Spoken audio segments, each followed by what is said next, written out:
বিসমিল্লাহির রহমানির রহিম। আমি সবাইকে মুবারকবাদ ধন্যবাদ জানাই আজকের এই আয়োজনে অংশগ্রহণ করার জন্য। আল্লাহ পাক সবাইকে দুনিয়া আখিরাতে কামিয়াবি দান করেন। আমরা চাচ্ছি আজকের আলোচনা যেমনিভাবে সূচনাটা নির্ধারিত সময় হয়েছে, সমাপ্তিটাও নির্ধারিত সময় হবে। অল্প কিছুক্ষণ সময় বাকি আছে, এর মধ্যে আমাদের বিশেষ অতিথি এবং প্রধান অতিথি ওনারা বক্তব্য পেশ করবেন। এই জন্য আমি এখন দীর্ঘ আলোচনা না করে আমাদের আজকের এই সেমিনার থেকে কয়েকটা প্রস্তাবনা পেশ করতে চাই।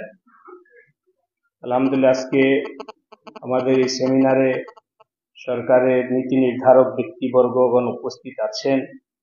তাদের উপস্থিতিতে আমি এই প্রস্তাবগুলো তুলে ধরছি।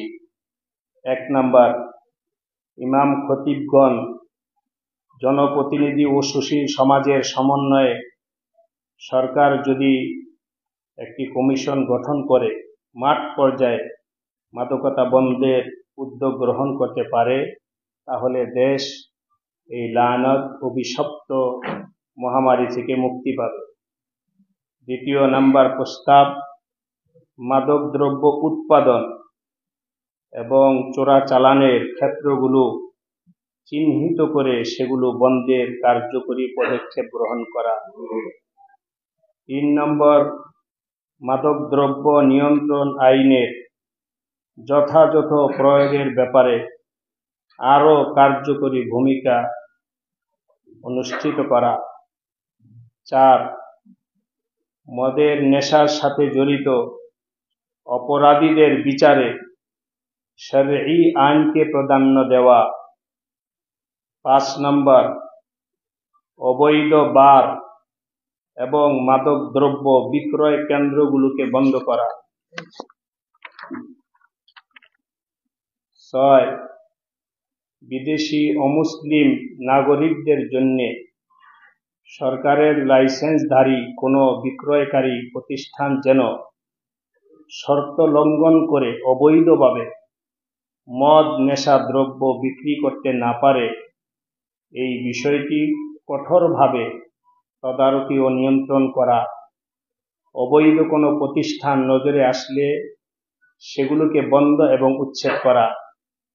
7, আইন শৃঙ্খলা বাহিনীর অভিযানে জব্দ হওয়া মাদকদ্রব্য হল দৃষ্টান্ত হিসাবে জনসম্মুখে প্রকাশ্যে বিনষ্ট করা এবং আটক আসামিদের বিচারিক পদক্ষেপগুলো মিডিয়ার মাধ্যমে জনগণের সামনে তুলে ধরা।